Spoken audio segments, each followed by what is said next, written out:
Hi hello friends, ಹೇಗಿದ್ದೀರಾ friends? ಇವತ್ತು ನಾನು ನಿಮ್ಮ ಮುಂದೆ ಬಂದಿದ್ದೇನೆ ಒಂದು ಫ್ಯಾನ್ಸಿ ಬ್ರೇಕ್ಫಾಸ್ಟ್. ಅಂದರೆ ಇದು ಹೆಲ್ದಿಯಾಗಿರುವಂತಹ ಬ್ರೆಡ್ ಬನಾನಾ ಬ್ರೇಕ್ಫಾಸ್ಟ್.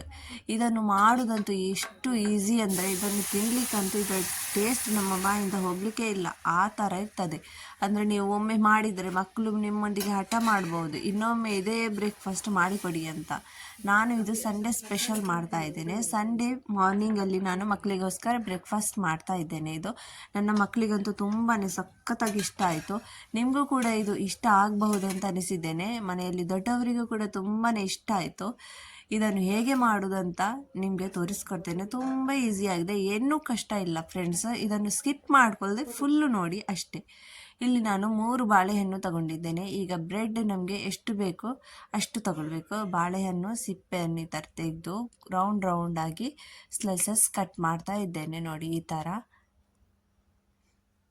ಥರ ಕಟ್ ಮಾಡ್ತೇನೆ. ಎಲ್ಲ ಬಾಳೆಹಣ್ಣನ್ನು ನಾನು ಈ 3 ಬಾಳೆಹಣ್ಣನ್ನು ಇದೇ ಥರ ಕಟ್ಟಿಂಗ್ ಮಾಡಿ ಇಟ್ಕೋತೇನೆ.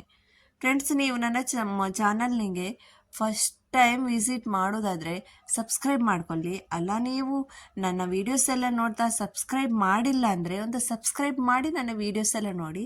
ಯಾಕಂದರೆ ನಿಮಗೆ ನೆಕ್ಸ್ಟ್ ನೋಟಿಫಿಕೇಷನ್ ಬಿ ನನ್ನ ನ್ಯೂ ವಿಡಿಯೋದ್ದು ತಲುಪ್ತದೆ ಫಸ್ಟಿಗೆ. ಅದಕ್ಕೋಸ್ಕರ ಹಾಗೊಂದು ಲೈಕ್ ಕೂಡ ತಪ್ಪದೆ ಕೊಡಿ, ಲೈಕ್ ಕೂಡ. ಈಗ ನೋಡಿ, ಈ ಥರ ಬಾಳೆಹಣ್ಣನ್ನು ಈ ಥರ ಸ್ಲೈಸಸ್ ಕಟ್ ಮಾಡಿದ್ದೇನೆ. ಆಮೇಲೆ ಒಂದು ಬ್ರೆಡ್ಡನ್ನು ಈ ಥರ ಇಟ್ಟು ಅದರ ಮೇಲೆ ಈ ಥರ ಸ್ಲೈಸಸ್ ಬಾಳೆಹಣ್ಣನ್ನು ಈ ಥರ ಎಲ್ಲ ಇಡಬೇಕು. ನೋಡಿ ಈ ಥರ ಎಲ್ಲ ನೋಡಿ, ಫುಲ್ಲು ಬಾಳೆಹಣ್ಣನ್ನು ನಾವು ಬ್ರೆಡ್ಡಲ್ಲಿ ಈ ಥರ ಸಟ್ ಮಾಡ್ಕೊಳ್ಬೇಕು.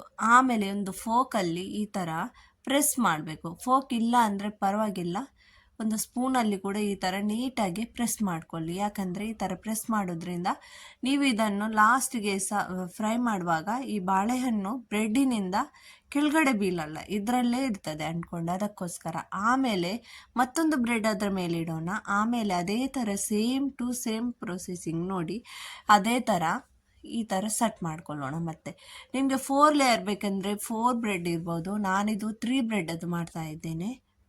ನೋಡಿ ಈ ಥರ ಇದನ್ನು ಕೂಡ ಸೆಟ್ ಮಾಡಿ ಇದೇ ಥರ ಸ್ಪೂನಲ್ಲಿ ಮತ್ತೆ ಇದನ್ನು ಈ ಥರ ಪ್ರೆಸ್ ಮಾಡೋಣ. ಎಲ್ಲ ಚೆನ್ನಾಗಿ ಅಂಟ್ಕೊಂಡಿದೆ ಬ್ರೆಡ್ಡಲ್ಲಿ. ಆಮೇಲೆ ಮತ್ತೊಂದು ಬ್ರೆಡ್ ಇಡೋಣ. ಈ ಥರ ನೋಡಿ, ಈ ಥರ ಸೆಟ್ ಆಯ್ತಲ್ವಾ. ಈಗ ಒಂದು ತವಾ ಫ್ರೈ ಮಾಡಲಿಕ್ಕೋಸ್ಕರ ಇಟ್ಟಿದ್ದೇನೆ, ಒಂದು ತವಾ. ಅದಕ್ಕೆ ಈಗ ಬಟರ್ ಹಾಕ್ತಾ ಇದ್ದೇನೆ. ನೀವನ್ನು ಬಟರ್ ಇಲ್ಲ ಅಂತ ನೀವು ಇದನ್ನು ಮಾಡ್ಕೊಳ್ಳದೆ ಇರಬೇಡಿ. ಇದಕ್ಕೆ ನೀವು ಆಯಿಲು ಹಾಕ್ಬೋದು, ಅಲ್ಲ ತುಪ್ಪನೂ ಹಾಕ್ಬೋದು. ಬಟರ್ ಇದ್ದರೆ ತುಂಬಾ ಚೆನ್ನಾಗಿರ್ತದೆ. ತುಪ್ಪ ಕೂಡ ಯೂಸ್ ಮಾಡ್ಬೋದು, ಅದು ಇಲ್ಲಾಂದರೆ ಆಯಿಲ್ ಕೂಡ ಯೂಸ್ ಮಾಡಿ. ಈಗ ತುಪ್ಪ ಸ್ವಲ್ಪ ಬಿಸಿ ಆದಮೇಲೆ ಈ ಬ್ರೆಡ್ಡನ್ನು ಈ ಥರ ಇಡಬೇಕು ನೋಡಿ. ಆಮೇಲೆ ಈ ಥರ ಚಮಚದಲ್ಲಿ ಪ್ರೆಸ್ ಮಾಡಿ, ಸ್ವಲ್ಪ ಮೇಲೆ ಕೂಡ ಸ್ವಲ್ಪ ಬಟರ್ ಹಾಕೊಳ್ಳೋಣ. ಈ ಥರ ನೋಡಿ, ಈ ಥರ ಪ್ರೆಸ್ ಮಾಡಿ ಆದಮೇಲೆ ನಮಗೊಂದು ಅಂದಾಜು ಪ್ರಕಾರ ಕರೀಲಿಕ್ಕೆ ಬಿಡಬಾರ್ದು. ಒಂದು ಲೈಟ್ ಬ್ರೌನ್ ಆಯ್ತಂತ ಗೊತ್ತಾದಮೇಲೆ ಈ ಥರ ಇದನ್ನು ಉಲ್ಟಾ ಮಾಡಿ ಹಾಕಬೇಕು. ನೋಡಿ, 2 ಸೈಡ್ ಕೂಡ ಇದೇ ಥರ ನಾವು ಬ್ರೌನ್ ಕಲರ್ ಮಾಡೋಣ. ನೋಡಿ ಈ ಥರ 2 ಸೈಡು ತುಂಬ ಚೆನ್ನಾಗಿ ಕಲರ್ ಬಂದಿದೆ. ಆಮೇಲೆ ನಾವು ಗ್ಯಾಸ್ ಬಂದ್ ಮಾಡಿ ಈ ಥರ ಮಿಲ್ಕ್ ಹಾಕೋಣ, ಹಾಲನ್ನು ಹಾಕೋಣ, ಮಿಲ್ಕ್ ಹಾಕೋಣ. ನೋಡಿ, ಮಿಲ್ಕ್ ಹಾಕಿದ ಮೇಲೆ ಇದನ್ನು ಮತ್ತೊಂದು ಸೈಡ್ಗೆ ಕೂಡ ಈ ಥರ ಹಾಕಿಬಿಡೋಣ. ಯಾಕಂದರೆ ಗ್ಯಾಸ್ ಸ್ಲೋ ಇಟ್ಟಿದ್ದೇನೆ ನಾನು, ತುಂಬ ಬಂದ್ ಮಾಡಿದ್ದೆ. ಮತ್ತೆ ಇದನ್ನು ಆನ್ ಮಾಡಿ ಗ್ಯಾಸನ್ನು ಸ್ಲೋ ಇಟ್ಟಿದ್ದೇನೆ. ಮತ್ತು ಬೇಗನೆ ಬಂದ್ ಮಾಡಬೇಕು, ಅಂದರೆ ಫಾಸ್ಟಲ್ಲಿ ನೀವು ಮಿಲ್ಕ್ ಹಾಕಲಿಕ್ಕೆ ಹೋಗಬೇಡಿ. ಈಗ ನಮ್ಮ ಬನಾನಾ ಬ್ರೆಡ್ ಅಂತೂ ರೆಡಿ ಆಯಿತು. ನೋಡಿ, ಈ ಥರ ಕಟ್ಟಿಂಗ್ ಮಾಡುವಾಗಂತೂ ಇಷ್ಟು ಸಾಫ್ಟ್ ಆಗಿದೆ ಫ್ರೆಂಡ್ಸ್. ನೀವನ್ನೊಮ್ಮೆ ಟ್ರೈ ಮಾಡಲೇಬೇಕು. ಟ್ರೈ ಮಾಡಿ ನನಗೆ ಕಮೆಂಟ್ ಮೂಲಕ ತಿಳಿಸಿ.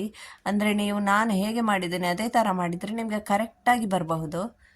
ನೋಡಿ, ತುಂಬ ಚೆನ್ನಾಗಿದೆ.